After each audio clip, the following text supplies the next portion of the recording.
Well, good afternoon, magandang hapon. Not to be confused with hapon, our dog. Anyway, welcome to a very special episode of My PI Dream. Today we're going to do a very quick episode because we're kind of backlogged on a lot of our videos right now because there's so many things that's going on during the holiday season here inside the Philippines. Today's episode is all about one of those things that's going on inside the background that we're committing some of our time to. And it's a very special thing that we're committing our time to, and it's a union of two of our favorite people. It's actually our nephew and which was his fiance, which is now his asawa, and it's our nephew Magan, and he has joined up with his new wife Klang, and we're gonna share that with you today. All right, let's go ahead and get today's episode started. So without further delay, let's get today's video underway.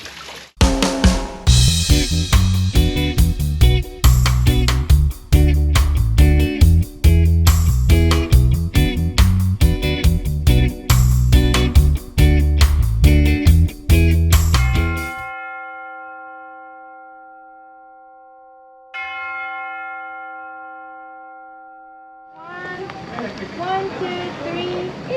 One more. Ay, kami nila ko yung okay? Ready, guys? One, two, three. Walking!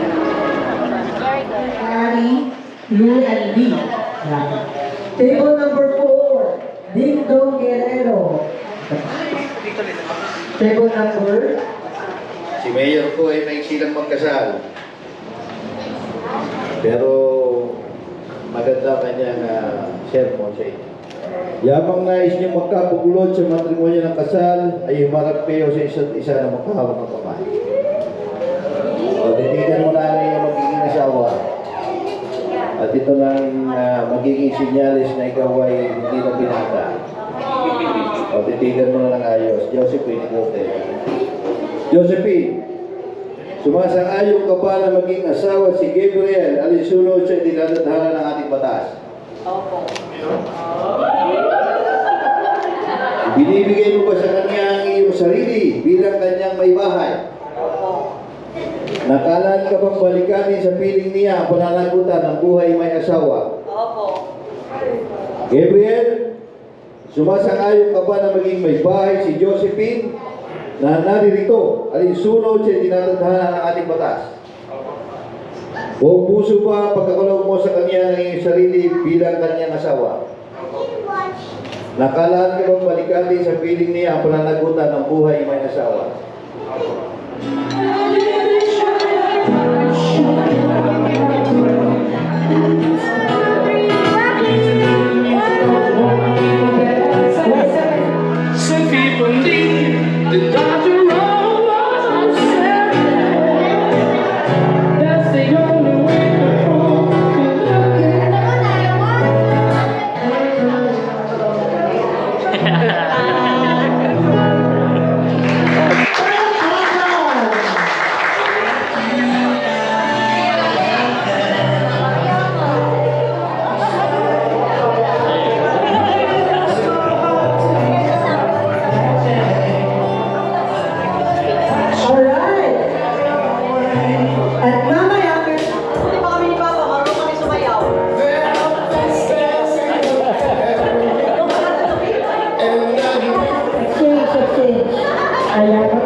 if you enjoyed today's episode and you would like to see more just like these, just click on one of the helpful links over to your right and you might be able to pick up on some good information on DIY projects, how to, or if you are interested in moving to the Philippines and building, you'll find answers there as well.